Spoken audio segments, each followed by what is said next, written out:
Hello students, welcome to ePathshala. My name is Arjinder Kaur and I work as an assistant professor in the Department of Political Science, Postgraduate Government College, Sector 11, Chandigarh. Through this module, we'll try and look at the economic policy of India and how it influences the foreign policy of our country.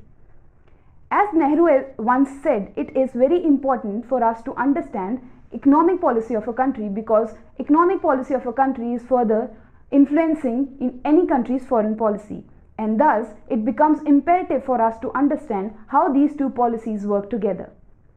As an initiative and according to the new paradigm shift of the world as well, it becomes imperative for any country to initiate and to translate its economic strengths into the foreign policy and strategic global influence. Under this initiative, India has stopped taking in economic aids from various other countries. Also, for such a purpose and to strengthen its economic policy at the world stage, it becomes important for us to project India as a powerful economic country at the world stage, and thus Ministry of External Affairs is projecting India as a strong economy in front of the media, in front of business investors and think tanks. As a result, India is also trying to engage with its diaspora and take their initiatives in strengthening our relations with the foreign countries. Let us in this module discuss the economic policy of our country and how it is trying to influence the foreign policy of our country. Objectives. This module will apprise the readers about various dimensions of India's foreign economic policy. India's foreign economic policy is influenced by various internal and international factors. This module will emphasize on the issues of foreign economic aid received and granted by India and foreign trade of India with other countries. Role of India for the demand of new international economic order will also be analyzed in this module. The role of India in various international economic financial institutions like GATT, WTO, World Bank, IMF, etc. will also be examined in this module. Finally, important questions and suggested readings are also included in this module. India's economic foreign policy. Economic foreign policy of India can be studied under the following heads: Determinants of India's economic foreign policy, foreign economic aid, foreign trade, demand for new international economic order, and role of India in international economic organizations. Determinants of India's economic foreign policy. These determinants can be classified into two categories: 1. Domestic determinants and 2. International determinants. Domestic determinants. Colonial legacy. India has been influenced at conceptual, behavioral and institutional levels by the policies of England for many years after the independence due to its dependency on England in case of trade and institutional policies. This process started to reduce after the decade of 1960, but still there exists a kind of intellectual dependency as a result of colonial legacy which reflects in India's policies towards developing countries. Nature of economic system. India has adopted a mixed economy. Consequently, it has been willing to establish its relations with both kinds of nations, capitalist and socialist, in the fields of trade, capital investment, joint ventures, etc. It has both public and private ownership of means of production. Compulsions of economic development of a developing country. India is a developing country with huge population, large size and numerous resources. Its economy is rural and traditional. India has to do various efforts to make its traditional economy modern. It needs economic, technical and industrial aid to change its traditional system. It has to conduct a foreign economic policy to remove all the hurdles coming in the way of a developing country for economic development. Nature and characteristics of foreign trade policy.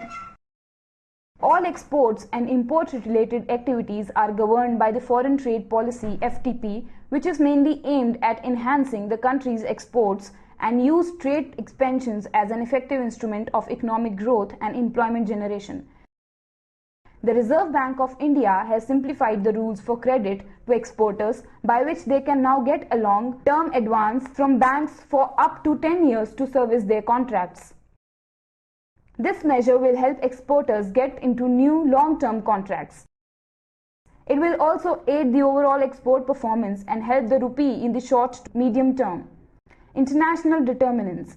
India's place in world economy. India's shares in world economy is negligible. This share was 0.4% in 1980, 0.5% in 1985, 0.6% in 1990, again 0.6% in 1992 and 0.7% in 1998. However, this situation is improving gradually after the adoption of open economy in 1991. Yet, India has to realize its full potential as a leading global economy. India affects the world economy mainly in two ways. A. India has a status of an important possible exporter for world. India has the capability to export technique, machinery and computers, both hardware and software, along with other raw and finished material. And B. India is also a large consumer market. It falls on the second place after China among top 10 consumers in the world. Hence, India will play an important role in the world economy in the context of above two scenarios in the coming years. International economic environment. International economic environment always influences the foreign economic policy of a country. End of the Cold War led to the three important economic changes in the world: decreasing importance of political issues and increasing importance of economic issues, end of idealism and rise of realism, and liberalization, privatization and globalization of economy. India adopted the realistic approach and participated in post-Cold War economic institutions like WTO, SAFTA, ASEAN, etc. Hence, it may be said that India made certain changes in its foreign economic policy in accordance with internal economic environment. Capital investment and multinational companies. There was a great opposition to multinational companies in India before 1991.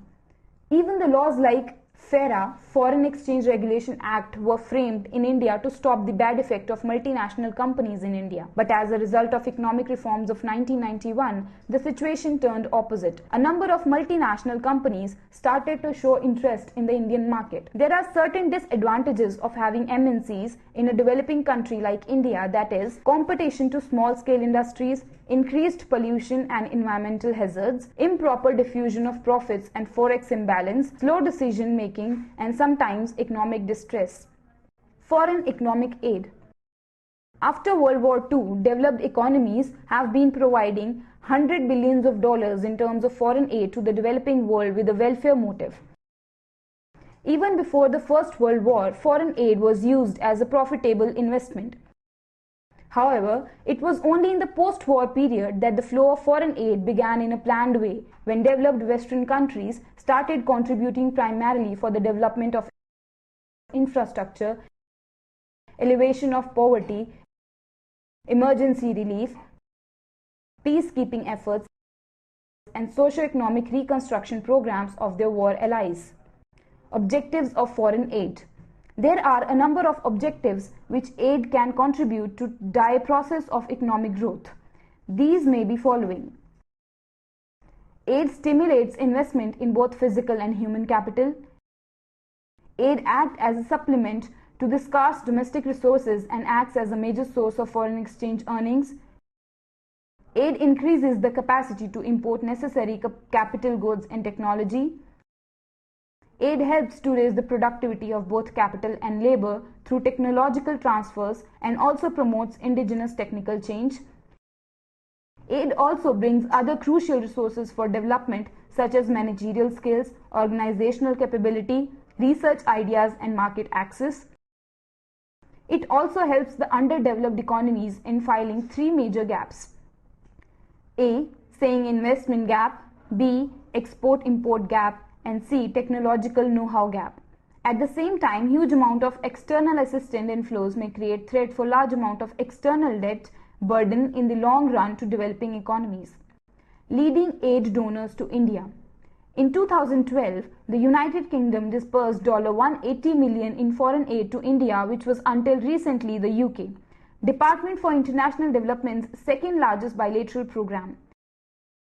During 2012, Asian Development Bank disbursed $726 million in lending to India, including $74.8 million to improve and upgrade roads in India's northeast states. In 2012, France committed $160 million in assistance to India, including $67 million for infrastructure and livelihood support in Assam state. Among its peer donors in India, the US Agency for International Development stands out for its emphasis on robust engagement with India as a strategic partner in global development rather than aid recipient. US aid has identified health, agriculture, and energy as priority sectors for its funding of innovative development interventions in India. The EU set aside 100 to 130 million euros of that amount for education assistance as well as 50 million euros for health assistance. Foreign trade. All exports and import related activities are governed by the foreign trade policy, which is mainly aimed at enhancing countries' exports and use trade expansion as an effective instrument of economic growth and employment generation. Features of India's foreign trade. India's foreign trade policy has the following features. India has negative or unfavorable trade. Its exports could not keep pace with its imports. Great diversity has been observed in India's export commodities during the last few years. India now exports over 7,500 commodities. Since 1991, India has emerged as a major exporter of computer software, and that too to some of the advanced countries like the USA and Japan. Now India has trade links with almost all the regions of the world. India exports its goods to as many as 190 countries and imports from 140 countries. Earlier, India used to import food grains and manufactured goods only, but now oil is the largest single commodity imported by India. Its other important commodities of import are iron and steel, fertilizers, edible oils, and paper. About 95% of India's foreign trade is done through sea routes. India has only 12 major ports along the coast of India, which handle about 90% overseas trade of India. Although India has about 16% of the world's population, its share in the world overseas trade is less than 1%. This shows the insignificant place of India in the world's overseas trade. Most of India's overseas trade is done in public sector by state agencies, and very little trade is done by individuals. Performance of India's foreign trade. India's merchandise exports reached a level of $251.14 billion during 2010-11, registering a growth of 40.49% as compared to a negative growth of 3.53% during the previous year.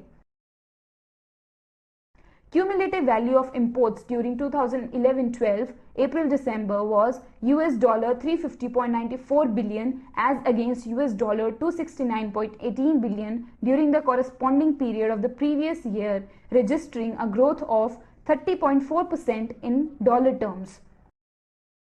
Oil imports were valued at $105.6 billion during 2011-12 April-December, which was 40.39% higher than oil imports valued $75.2 billion in corresponding period of previous year. Demand for new international economic order. The demand for just and fair economic order was first made in 1973. It was later formally resolved by the 6th Special Session of United Nations General Assembly in 1974 to call for the establishment of new international economic order. The demand for a new international economic order is being made to correct the global economic imbalance and establish equality. NIEO seeks more favorable conditions of trade for the developing countries. It is based on equity, sovereign equality, common interest, and cooperation among all states, irrespective of their social and economic systems, which shall correct inequalities and redress existing injustices, make it possible to eliminate the widening gap between the developed and the developing countries, and ensure steadily accelerating economic and social development and peace and justice for present and future generations. Objectives of NIEO.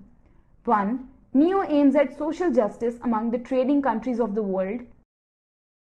2. It seeks restructuring of existing institutions and forming new organizations to regulate the flow of trade, technology, capital funds in the common interest of the world's global economy and due benefits in favor of the LDCs. 3. It has the spirit of a world without borders. 4. It suggests more equitable allocation of world's resources through increased flow of aid from the rich nations to the poor countries. 5. It seeks to overcome world's mass misery and alarming disparities between the living conditions of the rich and poor in the world as large. 6. It aims to provide poor nations increased participation and have their say in the decision-making process in international affairs.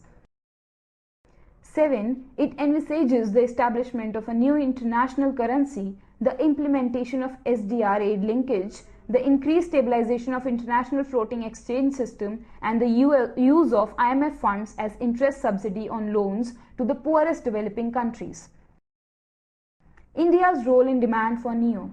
India has always been doing efforts for the need of NIEO as a means of achieving socio-economic development and acquiring of proper rights through UN, NAM, summits of third world countries, Afro-Asian solidarity conferences, and other diplomatic methods. India's role for the demand of NIEO can be assessed in the following points.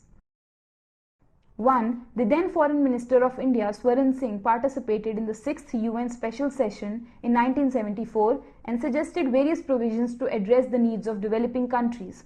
He advocated for equal rights of all the nations to cast votes in IMF and other international financial institutions. He stressed on the need of foreign capital and provisions of financial and technical assistance for the developing countries. 2. The then Foreign Minister of India, Y.B. Chaman, participated in the 7th Special Session of UN General Assembly in 1975 and put forward certain suggestions to establish new international economic order. He said that there should be expansion and diversification of trade, improvement of productivity, and increase of export earnings of the developing nations. He advocated for the reduction of removal of tariff and non-tariff barriers affecting the exports of developing countries. 3. During a conference of UNCTAD-4 at Nairobi in 1976, India helped in improving the markets for international trade for the goods of developing countries. Under this program, the list of 10 goods was approved in which tea and jute were the main goods of India's interests. 4. The then Prime Minister of India, Morarji Desai, said on 11th June 1978 during a meeting of Commonwealth Club of California that the road to NIEO may be rough, torturous and long, but it must not be allowed to become a mirage. It is here that countries like the USA have a crucial role to play by giving the lead in the implementation of various decisions aimed at eradicating the poverty and want from the earth. 5. India has been active in NIEO through the activities of GATT and WTO. India has been member of GATT since its execution on 1st January 1948. 9 rounds of talks have been completed since 1949.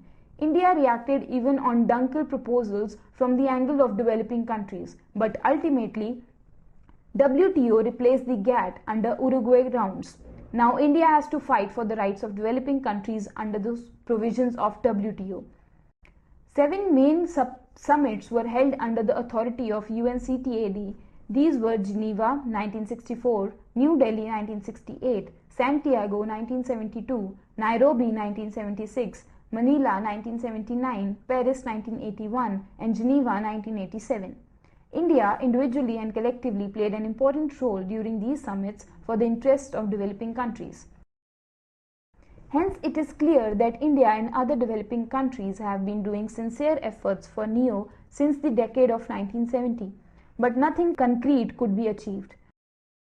During the Cold War period, India played an important role in this direction through various organizations and fronts.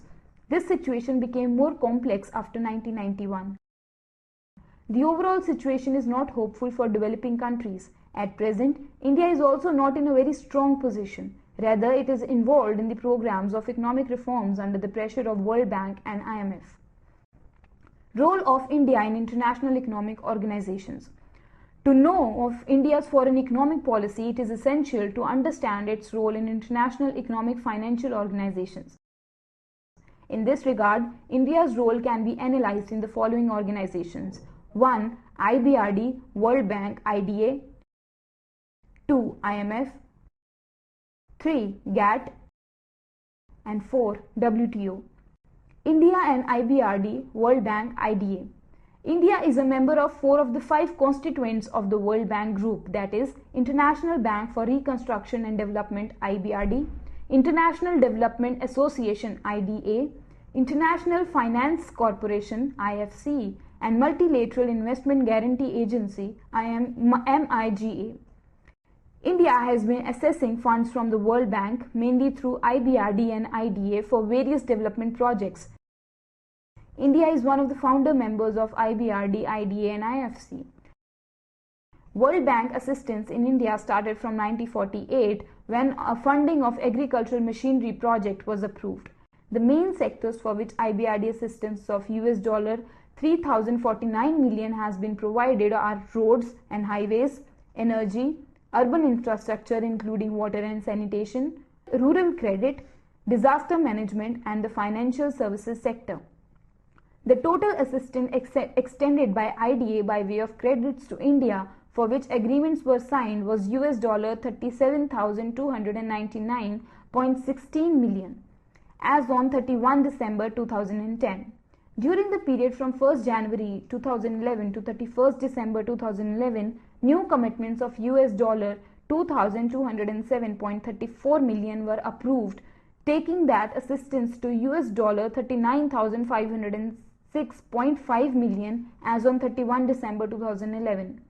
The major sectors of IDA assistance is provided are health, education, agriculture and poverty reduction sectors. India and IMF. International Monetary Fund is an administrative unit that is international in nature and whose objectives is to regulate and administer the financial system of the world. The IMF does this by observing the payments balances and exchange rates of the world. International Monetary Fund also offers technical and financial help to the member nations. Its head office is Washington, D.C., USA. India and the IMF have a positive relationship.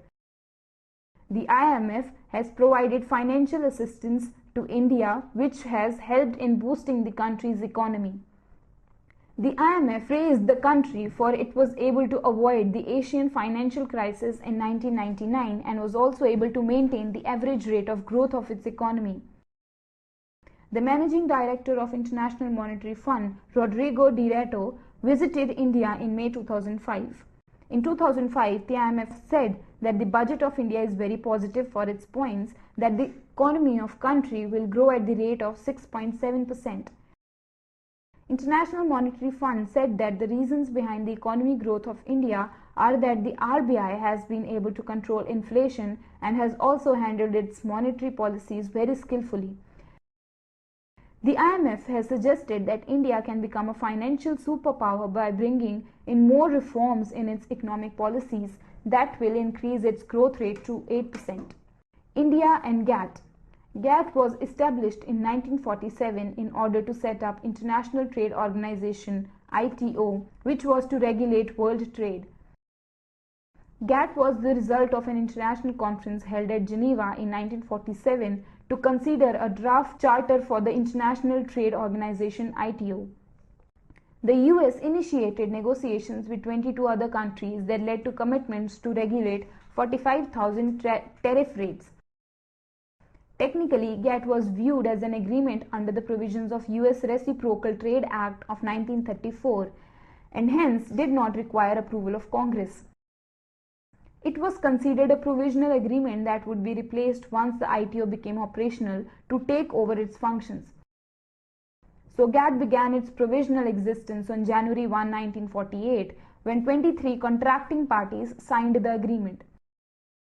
However, US Congress refused in 1950 to ratify the treaty establishing the ITO. India participated in all the tariff negotiations conducted at its past conferences and has been a signatory to the GATT from the very beginning. The concessions granted and received by India cover 1/5 of our foreign trade. Among the articles on which India received tariff concessions from other countries are jute, raw, Hessian cloth, mica, coir goods, lac, cashew nuts, cardamoms, ginger, tea, castor oil, linseed oil, jute bags and sacks, tobacco unmanufactured and essential oils. India and WTO. India is a founder member of the General Agreement on Tariffs and Trade, GATT 1947, and its successor, the World Trade Organization, which came into effect on 1st January 1995. after the conclusion of the Uruguay round of multilateral trade negotiations. India's participation in an increasingly rule-based system is the governance of international trade and is to ensure more stability and predictability, which ultimately would lead to more trade and prosperity for itself and the 149 other nations which now comprise the WTO. India also automatically avails of MFN, Most Favored Nation, and national treatment for its exports to all WTO members. Analyzing the present relationship with the promising economic growth of India, one can be sure that India is going to enjoy a very candid and bright relationship with WTO and associated member nations by 2025.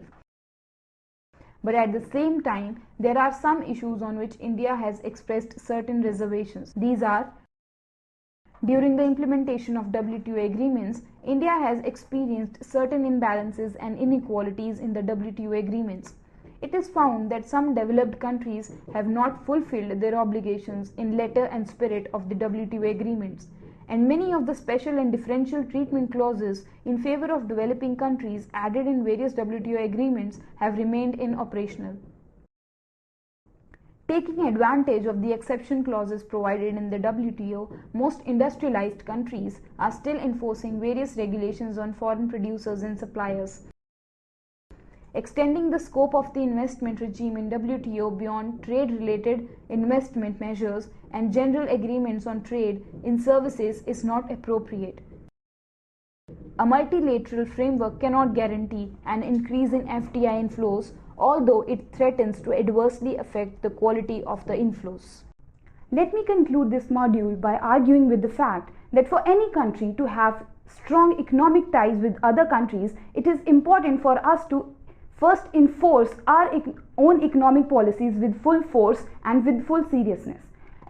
For such a purpose, India is trying to build its economic strengths by engaging itself with the economic institutions of the world like World Bank and IMF.